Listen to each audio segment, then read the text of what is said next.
Happy birthday to you, Chief Obiora Nnamani. Atakata agwọ na-ebe ọfụ. Onye ilo ma agbayali si go chọbaza pistol. Atakata agwọ nke isi na-ebe ọfụ. Onye ọmọdụ otu odogwu nka mana trajo.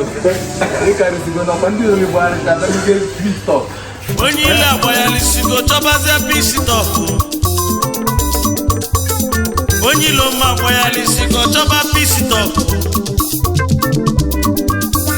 Onye ilo ya agbayali si go chọbaza pistol. Ovu na-ebute ego, ovu ngwongwo. Onye ka na-ekwu maka ya. Obiora Nnamani odogwu ji aka budo agụ, odogwu ji nkata budo agụ. Nze Nnamani atakata agwọ. Onye ma na ọ ya eme, onye ma na ibe ya dị mma n'ụwa. Unu wolo unu mụ mara unu. Onye ọmọtọ Chukwu Nnamani nwezabịa. Happy birthday to you. Nze Nnamani igiligi ego. Nze Obiora Nnamani. Obiora Nnamani. Nze Nnamani. Onye mana ga-eme n'ụwa. Atakata akpọ 1 na-ebe ọfụ. Ọkọmọnụ ikosigo ọnụ.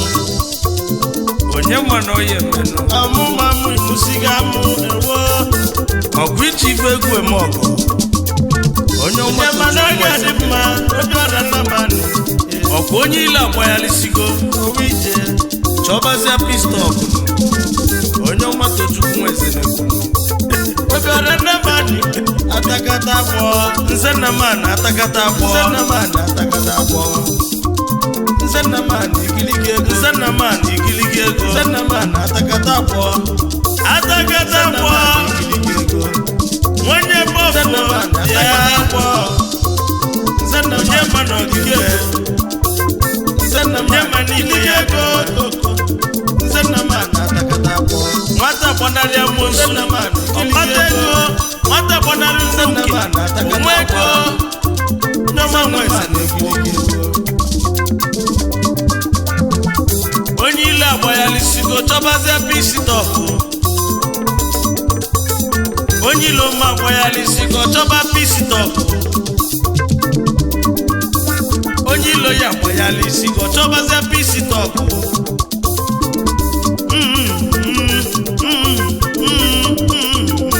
Happy birthday to you. Obiora Nnamani. Happy birthday to you. Happy birthday to you.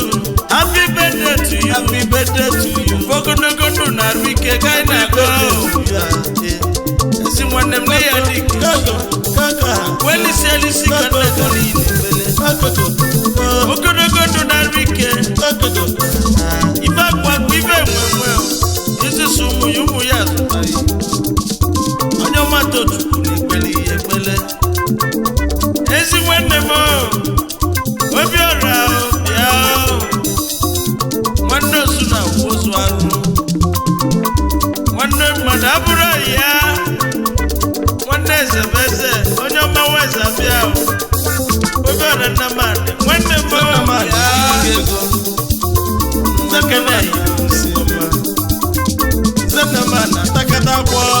Mana ọ bụ mụ bụ onye ọmata Chukwu Nnamani nweze. Onye ọma nweze abịa. Tochukwu nweze abịa. Nnụnụ Chukwu bi n'ọzara. Nnụnụ Chukwu bi n'ọzara. Onye ndị mozi na-agba. Onye ndị mozi na-agba okwu a. Ọ dị ibu ọ bụrụ fake.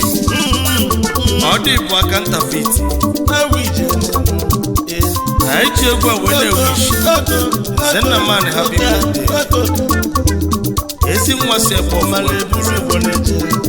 Ọ ya abalị. Ọchụgba mana ga-eme n'ụwa. Onye ọmata Chukwu nweze na-ekene ya na nke lụla maka. Ọkọmọnụ ikosigo ọnụ. Ọgwụ iji ife egwu wee melụ m ọgụ. Ọya dịrị musiga amụ ewo. Oji nkata wepụda agụ. Igiligi ego. Igiligi mọni a. Igiligi ego. Nze Zennaman atakata afọ Zennaman atakata afọ Zennaman igiligi ego Zennaman igiligi ego ọchụba dịka ọfịa Zennaman atakata afọ odogwu ji aka buda ego Zennaman igiligi ego odogwu ji nkata buda ego Zennaman atakata afọ odogwu kwalụkwala egbe jide ndị ili ego igiligi imo Zennaman atakata afọ Zennaman igiligi ego Zennaman atakata afọ Zennaman igiligi ego amagunze sensi biao igiligi ego godo kasi puta Zennaman atakata afọ Zennaman igiligi ego Zennaman atakata afọ aya